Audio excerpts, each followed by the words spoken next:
platformnya, terus ternyata tadi itu satu.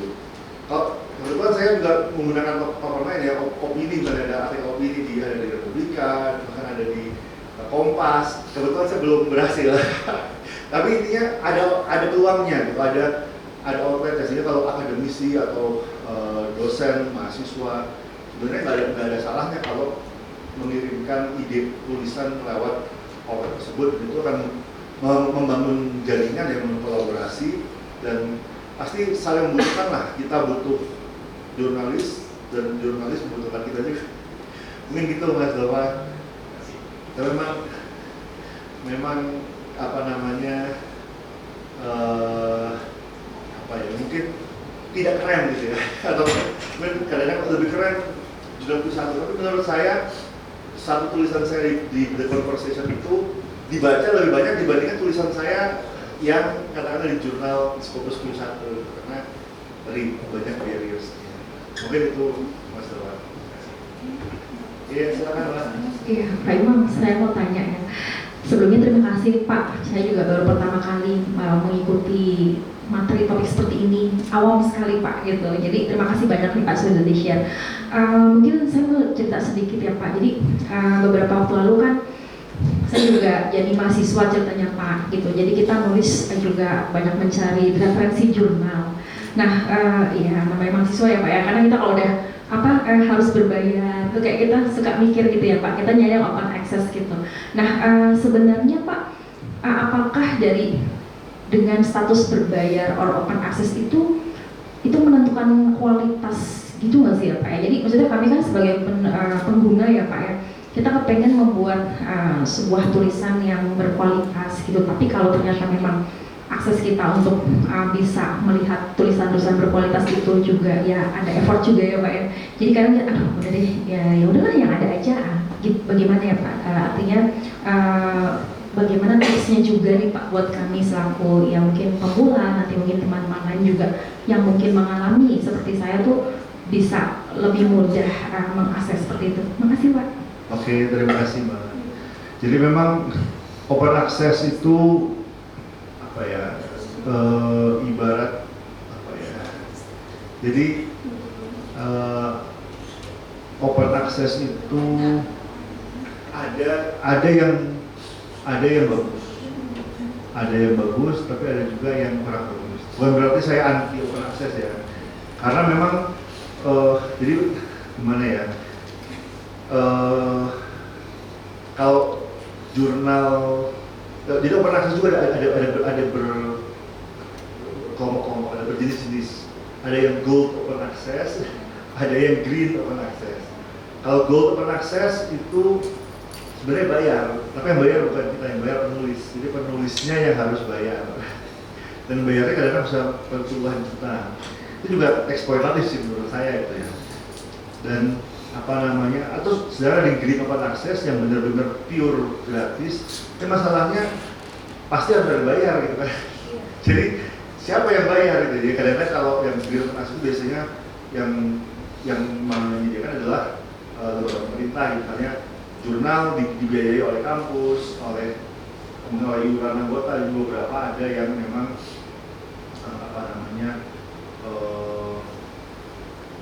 didanai oleh dana publik.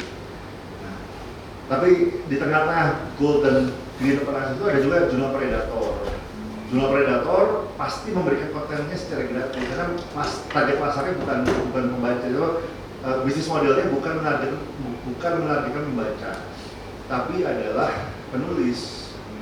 Jadi mereka ingin men-charge gold open access kepada penulis. Gitu. Nah, sedangkan yang dijanjikan adalah terbit dengan cepat, kemudian pasti terbit.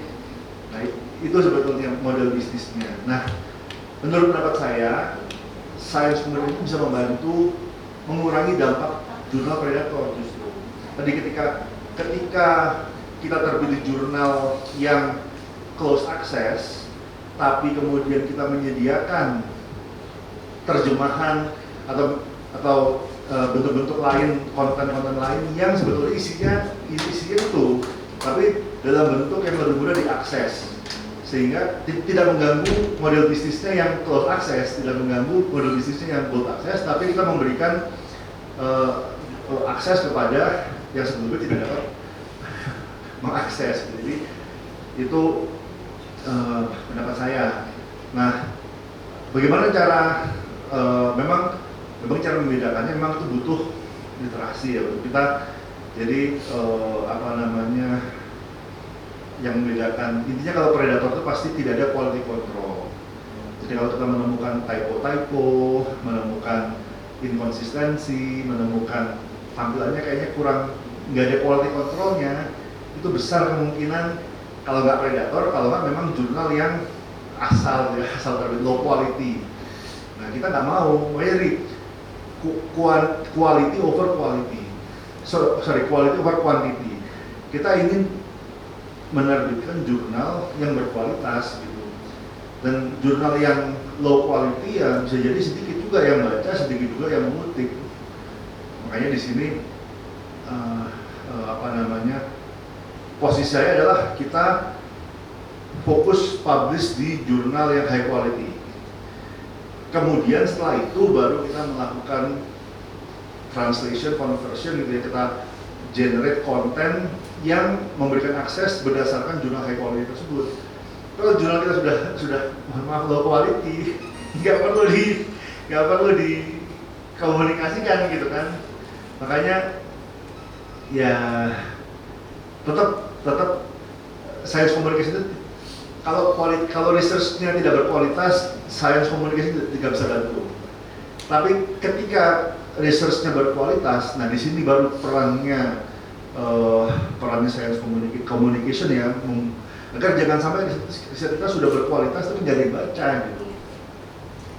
Gara-gara paywall, gara-gara mungkin bahasanya terlalu susah dan seterusnya. Mungkin dari saya itu. Baik, terima kasih Pak Imam. Terima kasih. Ada Bapak Ibu lainnya masih mau bertanya kepada Pak Imam?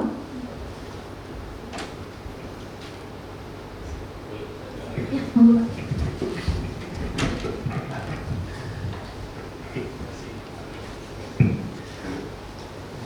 Mas Imam, ada dua pertanyaan Mas Imam. Pertama, dari kembali di conversation tadi ya, itu menarik ya, dia ada versi bahasa Indonesia gitu ya. Berarti jurnalis di belakang sana tuh mereka juga berbahasa Indonesia yang baik juga berarti Mas Imam ya. Nah, pertanyaan pertama, adakah hal yang mirip The Conversation yang mereka punya edisi bahasa Indonesia? Nah, yang pertanyaan keduanya, tadi Mas Imam menyampaikan ya ketika orang membaca hasil disertasi kita, tulisan karya ilmiah kita kan butuh waktu memahami ya. Mungkin sekali baca juga nggak langsung ngerti ya, jadi mungkin perlu ada waktu untuk mengulang kembali, itu takes time gitu ya. Sementara ketika kita bisa mengkonvertnya masuk ke sosmed gitu ya, itu dengan 1-2 menit kita menggunakan bahasa yang mudah dikunyah, orang bisa langsung ngerti ya. Nah, challenge-nya adalah menurut Mas Imam, apakah karena mahasiswa sendiri banyak yang sebenarnya baca jurnal-jurnal itu terpaksa karena untuk menyempurnakan tesisnya atau disertasinya gitu ya. Terpaksa tanda kutip memang ada yang memang senang baca jurnal, tapi ada yang terpaksa membaca jurnal. Nah, menurut Mas Imam, karena kita ingin meleverage audiens kita, khususnya buat praktisi, yang pertama mungkin nggak punya waktu untuk membaca, yang kedua mungkin dia agak kesulitan untuk membaca versi bahasa Inggris karena bahasa Inggrisnya juga berbeda dengan bahasa Inggris awam. Menurut Mas Imam, apakah kita tetap tampil dengan sosmed kita yang 1-2 menit tapi mudah dikunyah, atau apakah kita mencoba menggiring mereka untuk membaca jurnal kita secara utuh gitu? Apakah cukup dengan di sosmed kita aja, tapi kita bikin berseri misalnya gitu Mas Imam? Terima kasih banyak. Oke, Mas Dova. Yang pertama apa tadi Mas Dova? Apakah ada selain di conversation, adakah ada platform lain yang mirip-mirip seperti itu, ada versi bahasa Indonesia? Oke. Nah, kalau platform di media digital ada banyak, Mas Dova, yang bisa media massa ya. Tapi yang mengkombinasikan antara jurnalisme dengan pendekatan ilmiah itu baru di conversation yang saya tahu. Jadi apa namanya, makanya lebih mudah bagi saya untuk nulis di The Conversation dibandingkan saya nulis di Kompas Republika gitu. Saya bukan beli, saya nggak nyoba, saya udah nyoba, saya kirim tulisan tuh nggak pernah tembus gitu. Dan kan yang di The Conversation ini, alhamdulillah saya udah coba dan tembus. Jadi memang mungkin mungkin gaya tulisan yang saya kirim lebih cocok di The Conversation dan apa namanya mungkin audiensinya juga. Tapi ya itu kembali lagi intinya outletnya banyak. Kalau kita gaya nulis kita cocok di Republika ya akan diterima oleh editornya gitu kan, atau di Kompas atau di Kontan, mungkin nggak ada kenapa enggak gitu kan. Intinya bagaimana tulisan kita dari jurnal ilmiah itu bisa diterjemahkan dalam media yang mudah dicerna. Nah, kemudian tentang pertanyaan yang kedua, apakah kita tetap di sosial media ataukah kita ya sebenarnya kita dalam setiap konten kita sebaiknya kita sebutkan link ke konten aslinya. Artinya kita menunjukkan juga bahwa konten kita ini ada sumbernya dari karya ilmiah kita. Jadi ada funneling lah, ada proses funneling. Harapannya kalau misalnya orang tertarik dan engage, kemudian dia akan mau baca artikel kita. Dan intinya dan memang dengan sosial media 1-2 menit nggak banyak informasi yang bisa kita hasilkan. Kalau menunggu berseri, ya sebenarnya boleh saja kita memberikan konten berseri gitu. Kita mungkin berseri thread dalam Twitter, atau mungkin setiap minggu kita keluarin konten-konten bagian dari disertasi kita. Tapi kalau nggak ada link ke disertasi asal atau ke jurnal asalnya, itu juga kredibilitasnya kan berbeda. Jadi di sini kita menggunakan juga bahwa ini adalah evidence based. Kita ada penelitian yang disertasi selama sekian tahun, ada karya ilmiahnya. Nah, tapi ini kita buat versi yang mudah dipahami. Itu menurut saya akan lebih ya harapannya akan lebih kredibel dibandingkan kalau kita tulis di media populer, tapi sama sekali kita nggak sebutkan sumbernya. Itu ya orang juga akan, walaupun zaman sekarang kadang-kadang orang dikasih fakta juga nggak kompan gitu ya. Setidaknya kita membangun kredibilitas bahwa tulisan saya ini tidak ngawang-ngawang, ada sumbernya dari artikel penelitian saya ini. Dan itu juga funneling sehingga mungkin orang yang awalnya nggak searching tentang penelitian kita, tapi kebetulan muncul di sosmed ada mungkin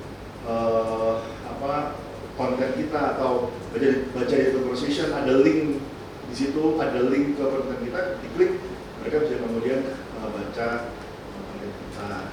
Itu mas, jadi memang prosesnya adalah tadi konsep AIDA, awareness dulu, membangun awareness. Setelah ada awareness, mereka interest, tertarik, setelah itu baru ada desire dan action. Desire, mereka mungkin kemudian nonton, atau benar baca penelitian asalnya. Kemudian action adalah dia implementasikan, apakah dalam bentuk policy, dalam bentuk implementasi, komersialisasi, dan seterusnya. Itu sama-sama. Oke. Sedikit.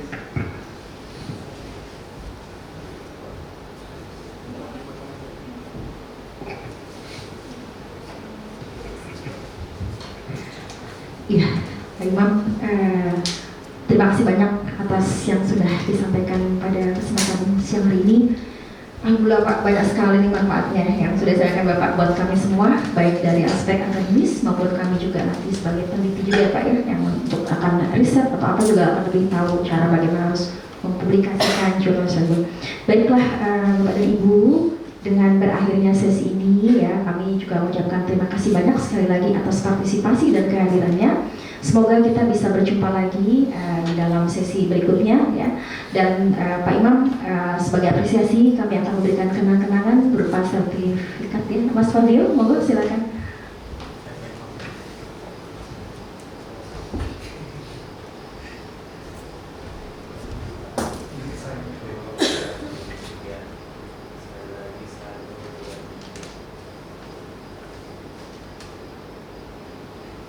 Bapak Ibu yang mau berpose dengan Pak Imam, kami persilakan ke depan.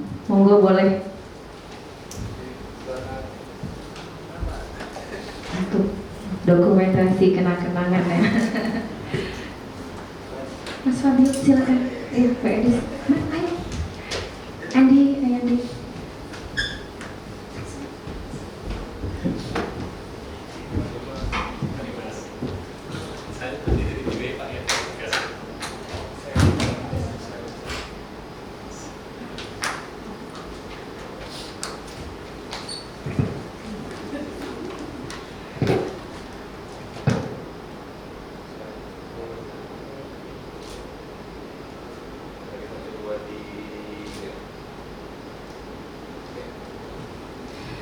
Terima kasih sekali lagi.